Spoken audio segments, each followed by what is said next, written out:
Assalamualaikum warahmatullahi wabarakatuh. Kami dari kelompok 2 ingin mempresentasikan memori internal dan memori change dari mata kuliah Arsitektur dan Organisasi Komputer yang didoseni oleh Pak Joni. Kami dari R4G.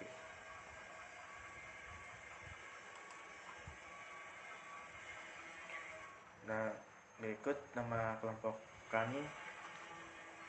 Pertama, Muhammad Akhirun Puato dengan NPM 202243500709. Selanjutnya, Raffi Alisba Garajita Sutrisno dengan NPM 202243500676. Selanjutnya, Muhammad Rafli Hermansyah dengan NPM 202243500696. Selanjutnya, Muhammad Rafil Putra Pratama dengan NPM 202243500743. Topik yang akan kami bahas adalah definisi dan fungsi memori internal komputer, jenis-jenis memori internal, arsitektur memori komputer, dan bagaimana memori internal dihubungkan dengan CPU, kapasitas dan kecepatan memori internal, perkembangan memori internal, pengertian, fungsi, dan keuntungan memori virtual, pengertian dan fungsi memori change dalam sistem komputer, jenis-jenis memori change, arsitektur dan struktur memori change dalam hubungannya dengan CPU,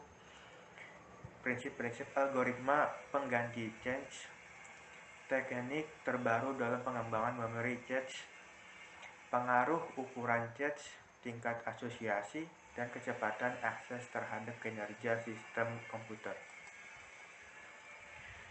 Memori internal komputer berdefinisi memori yang dapat diakses secara langsung oleh prosesor. Hal ini yang disimpan di dalam memori utama dapat berupa data atau program.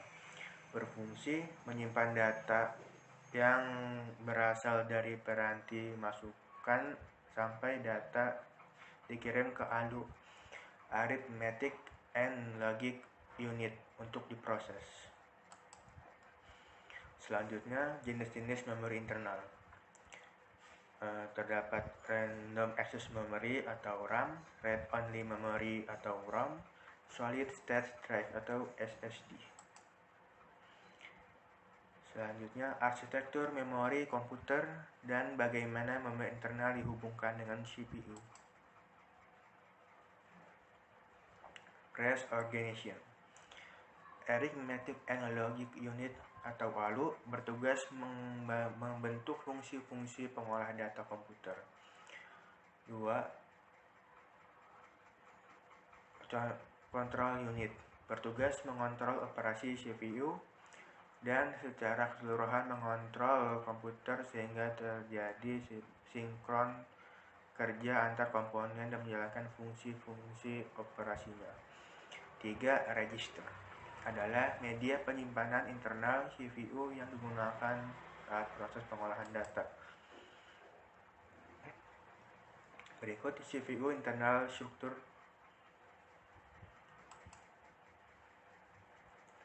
Register Organization User Variable Register. User Variable Register ini memungkinkan programmer bahasa mesin dan bahasa assembler meminimalkan referensi main memori dengan cara mengoptimasi penggunaan register. A. General Purpose digunakan untuk berbagai fungsi oleh pemrogram sehingga bisa lebih fleksibel dan membuat instruksi lebih cepat diproses. B. Data Register hanya dapat digunakan untuk menampung data dan tidak dapat digunakan untuk kalkulasi dan alamat operan. C. Address menyerupai general purpose atau register tersebut dapat digunakan untuk mode pengalaman tertentu. Condition codes biasanya di set per bit. Condition codes merupakan code dengan kondisi sudah diperhitungkan pada instruksi program. Register, Organization, Control, and Status Register. User Visible Register. Register ini digunakan oleh unit kontrol untuk mengontrol operasi CPU dan program sistem operasi untuk mengontrol eksekusi program. Program kontribusi atau pencacah program berisi alamat instruksi yang akan diambil. B. Instruksi register IR berisi instruksi yang terakhir diambil. C. Memory address register atau MAR berisi alamat sebuah lokasi di dalam memori. D. Memory buffer register atau MBR berisi sebuah word data yang akan dituliskan ke dalam memori atau word terakhir dibaca. Terima kasih. Kapasitas memori internal. Yang pertama itu ada RAM, Random Access Memory, yang berkisar antara 1 GB hingga 16 GB. Lalu yang kedua ada ROM, Read Only Memory, yang memiliki kapasitas yang sangat bervariasi, mulai dari 64 GB, 128 GB, atau 256 GB. Lalu yang ketiga ada cache memory, yang memiliki kapasitas antara ratusan ribu byte hingga jutaan byte. Nah, cache memory ini juga bervariasi. Ada yang 256 KB, 512 KB, 1 MB, 2 MB, bahkan ada yang 8 MB, tergantung jenis prosesornya. Lalu selanjutnya ada kecepatan memori internal. Yang pertama itu ada RAM. Biasanya kecepatan RAM ini diukur dalam satuan MHz atau giga transfer per detik. Adapun contoh kecepatan RAM yang saat ini umum digunakan yaitu DDR3 RAM yang memiliki kecepatan 800 MHz, 1066 MHz, 1600 MHz hingga 1866 MHz. Lalu yang kedua ada DDR4 RAM yang memiliki kecepatan 2133 MB transfer per detik, 2400 MB transfer per detik, 2660 MB transfer per detik. Lalu yang ketiga ada DDR5 RAM yang memiliki kecepatan 4800 MB transfer per detik, 5200 MB transfer per detik, 5600 MB transfer per detik, dan 6400 MB transfer per detik. Lalu yang kedua ada ROM, Read Only Memory. ROM ini tidak memiliki kecepatan yang dapat diukur dalam megahertz atau giga transfer seperti RAM. Nah, ROM ini juga memiliki karakteristik kecepatan yang sangat bervariasi, yaitu yang pertama itu ada ROM konvensional yang memiliki kecepatan akses sekitar 70 sampai 200 nanosecond. Lalu yang kedua itu ada EEPROM, Erasable Programmable ROM, yang memiliki kecepatan akses sekitar 200 sampai 300 nano per second. 200 sampai 300 nanosecond. Lalu yang ketiga ada EEPROM, Electrically Erasable Programmable ROM, yang memiliki kecepatan akses sekitar 150 sampai 300 nanosecond. Lalu yang keempat ada Flash ROM, yang memiliki kecepatan akses sekitar 70 sampai 100 nanosecond. Nah, yang ketiga itu ada cache memory. Cache memory memiliki kecepatan yang biasanya jauh lebih cepat dibandingkan dengan RAM. Adapun contoh kecepatan cache memory yang umum digunakan saat ini. Yang pertama itu ada level 1 cache yang memiliki kecepatan akses sekitar 0,5 sampai 3 nanosecond. Yang memiliki ukuran cache L1 ini atau level 1 ini biasanya berkisar antara 32 KB sampai 64 KB per inti prosesor. Lalu yang kedua ini ada level 2 cache yang memiliki kecepatan akses sekitar 2 sampai 10 nanosecond.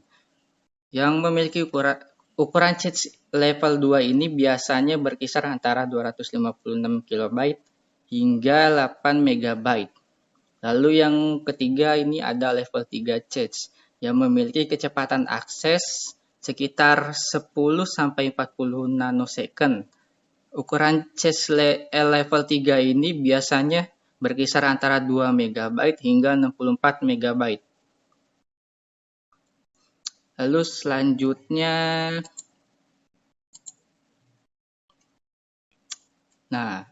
perkembangan memori internal. Yang pertama itu ada generasi awal yang berada pada periode 1940-an hingga 1950-an. Pada generasi awal ini masih menggunakan teknologi tabung, memiliki kapasitas memori yang sangat terbatas hanya dalam orde kilobyte. Lalu yang kedua ini ada generasi kedua yang berada di periode 950 hingga 1960-an.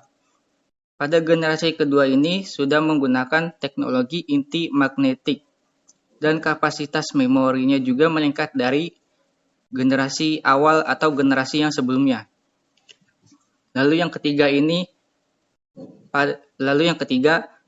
pada generasi ketiga yang berada pada periode 1960-an hingga 1970-an. Pada generasi ketiga ini sudah menggunakan teknologi semikonduktor dan memiliki kapasitas memori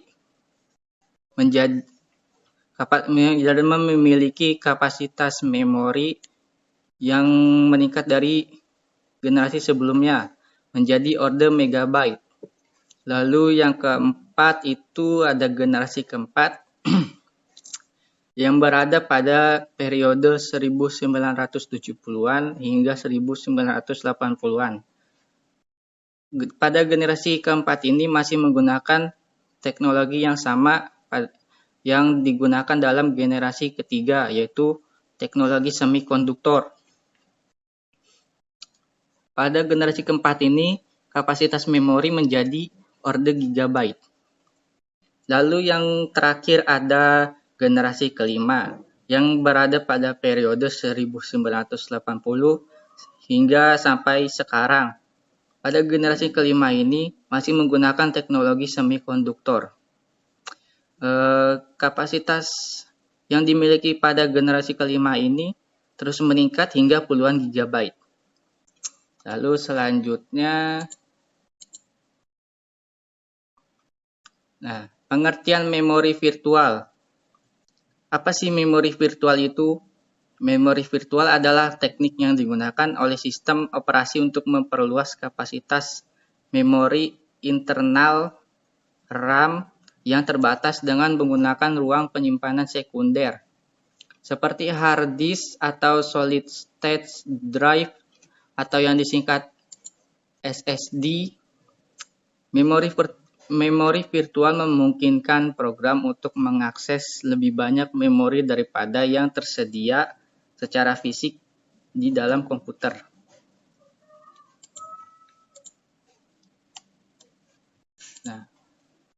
Adapun fungsi dari memori virtual ini yaitu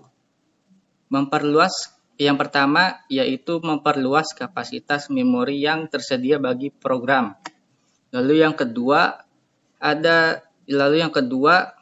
memungkinkan program untuk mengakses lebih banyak data dan instruksi daripada yang dapat ditampung dalam memori fisik. Lalu yang ketiga, mengatur alokasi dan penggunaan memori secara efisien sehingga program dapat berjalan dengan lancar. Lalu yang terakhir, menyediakan mekanisme pegging dan swapping untuk memindahkan data antara memori fisik dan penyimpanan sekunder. Nah, apa sih itu mekanisme pegging? Mekanisme pegging itu memori virtual membagi ruang alamat memori logika menjadi blok-blok kecil yang disebut halaman atau page. Nah, nanti halaman-halaman ini dapat dipindahkan secara dinamis antara memori fisik RAM dan penyimpanan sekunder hard disk atau SSD berdasarkan kebutuhan. Ketika program mengakses suatu alamat email, mengakses suatu alamat memori virtual, sistem operasi ini akan memeriksa apakah halaman yang berisi alamat tersebut sudah dimuat di memori fisik. Nah, lalu ada juga mekanisme swapping. Mekanisme swapping itu yaitu memindahkan seluruh proses termasuk kode program dan data antara memori fisik dan penyimpanan sekunder. Jika memori fisik penuh, sistem operasi dapat memindahkan proses yang tidak aktif ke penyimpanan sekunder swap out untuk membuat ruang bagi proses lain. Ketika proses tersebut dibutuhkan lagi, sistem operasi ini akan memindahkan. Ketika proses tersebut dibutuhkan lagi, sistem operasi akan memindahkannya kembali di penyimpanan sekunder ke memori fisik atau swap in. Nah, dengan adanya pegging dan swapping ini, memori virtual memungkinkan program untuk mengakses ruang alamat memori yang lebih besar dari kapasitas fisik memori utama yang tersedia. Ini meningkatkan efisiensi penggunaan memori dan memungkinkan sistem eksekusi program yang membutuhkan lebih banyak memori daripada yang tersedia secara fisik. Materi selanjutnya yaitu keuntungan memori virtual. Yang pertama itu meningkatkan kapasitas memori yang tersedia bagi program sehingga program dapat menjalankan tugas yang lebih kompleks. Lalu yang kedua itu memungkinkan program yang membutuhkan lebih banyak memori daripada yang tersedia secara fisik untuk tetap berjalan. Lalu yang ketiga itu meningkatkan efisiensi penggunaan memori dengan cara mengalokasikan memori hanya untuk bagian program yang sedang digunakan. Lalu yang keempat itu menyediakan mekanisme perlindungan memori sehingga program tidak dapat mengakses area memori yang tidak diizinkan. Lalu yang kelima, meningkatkan multitasking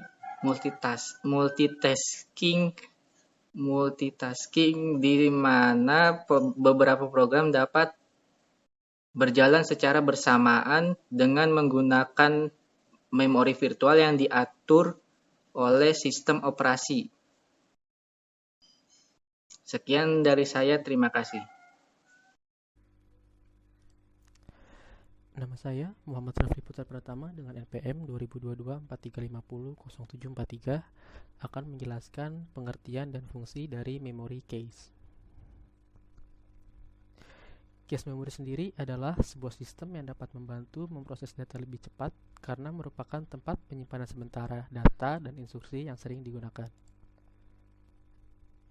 Fungsi cache memory adalah yang pertama membuat akses data menjadi lebih cepat.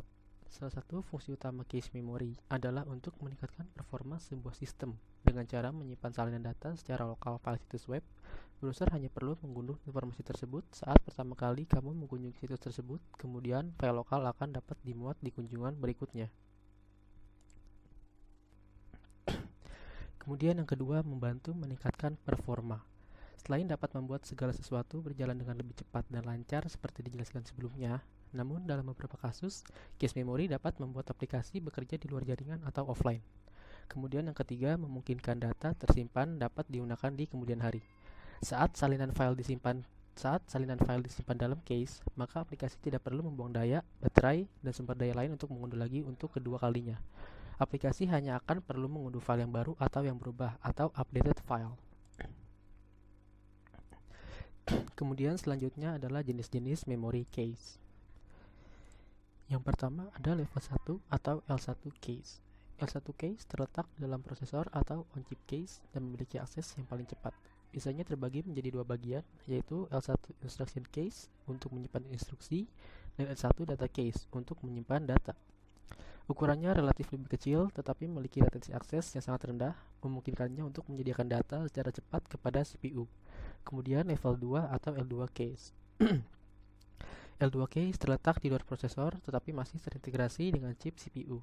Lebih besar dari L1 cache dan biasanya terbagi menjadi dua bagian, yaitu L2 unified cache, yaitu untuk menggabungkan instruksi dan data. Meskipun lebih lambat daripada L1 cache, L2 cache masih memiliki latensi rendah dan dapat membantu mengurangi beban akses ke memori utama atau RAM. Kemudian selanjutnya ada level 3 atau L3 cache. L3 cache terletak di luar prosesor dan digunakan untuk berbagi sumber daya antara beberapa inti prosesor. Ukurannya biasanya lebih besar dari L2 cache dan dapat diakses oleh semua inti CPU. L3 cache membantu meningkatkan kinerja multi-core dengan mengurangi latensi akses ke memori utama. Kemudian ada cache RAM. Memori cache ini menggunakan teknologi RAM atau Random Access Memory untuk menyimpan data yang sering diakses. Cache RAM lebih cepat daripada memori utama atau RAM, tetapi lebih lambat daripada cache L1, L2, dan L3. Biasanya digunakan dalam bentuk SRAM atau Static Random Access Memory untuk menawarkan waktu akses yang lebih cepat. Kemudian ada cache disk. Cache disk menggunakan penyimpanan berbasis disk seperti menggunakan SSD atau Solid State Drive untuk menyimpan data yang sering diakses. Ini dapat ditemukan dalam konfigurasi seperti cache block atau cache terpisah yang menyimpan data yang sering diakses untuk meningkatkan kinerja sistem secara keseluruhan.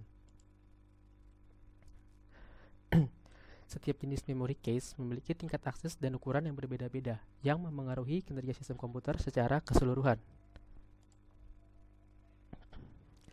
Kemudian selanjutnya adalah arsitektur dan struktur memory cache dalam hubungannya dengan CPU. Arsitektur dan struktur memory cache berperan penting dalam hubungannya dengan CPU karena memory cache dirancang untuk menyediakan akses cepat ke data yang sering digunakan oleh CPU, sehingga meningkatkan kinerja sistem secara keseluruhan. Berikut adalah hubungan-hubungan antara arsitektur dan struktur memory cache dengan CPU. Yang pertama yaitu ada proximity atau kedekatan dengan CPU. Memory cache, terutama level 1 dan level 2 cache, dirancang untuk berada dalam jarak yang sangat dekat dengan CPU.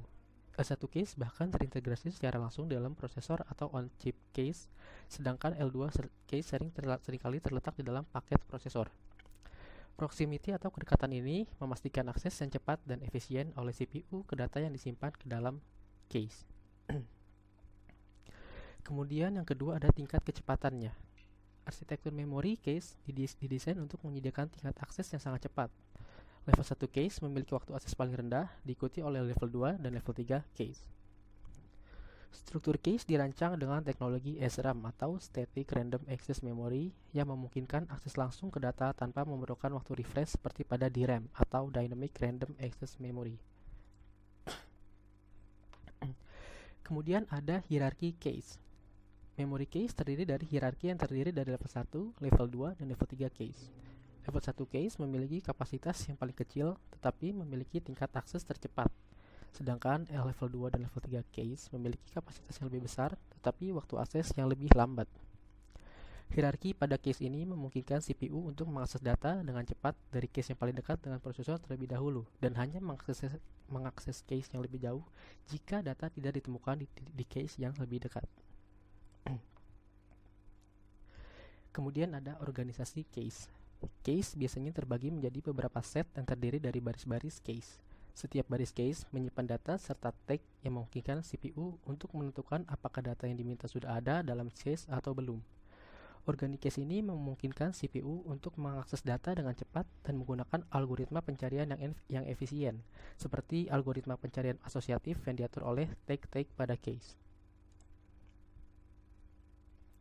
Dengan arsitektur dan struktur cache yang tepat, memory cache dapat memberikan kinerja yang optimal bagi CPU dengan menyediakan akses cepat ke data yang sering digunakan, sementara tetap meminimalkan latensi akses ke memori utama atau RAM. Algoritma penggantian charge. Kami di sini akan membahas 3 algoritma penggantian charge. Yang pertama, most recently used atau yang disingkat MRU, least recently used, LRU, dan least frequency used atau LFU. Most recently used adalah algoritma yang dimana mengganti blok memori yang baru saja diakses. Contohnya, kami coba visualisasikan dengan tabel sederhana.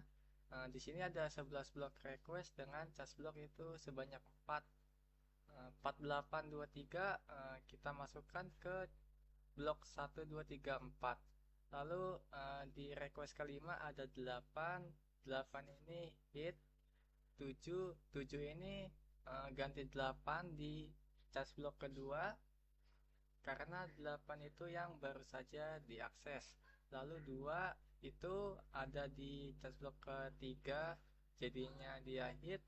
0 ganti 2, 3 itu hit, 1 ganti 3, dan 8 ganti 1.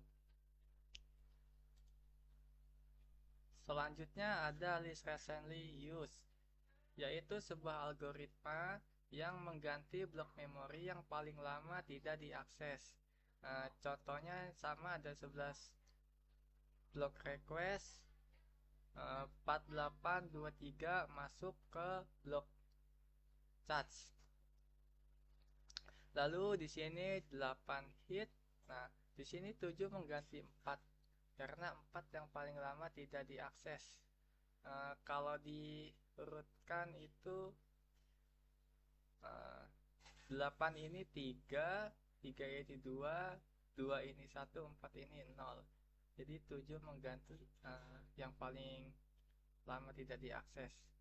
Lalu 2 ini hit, 0 ganti 3. Lalu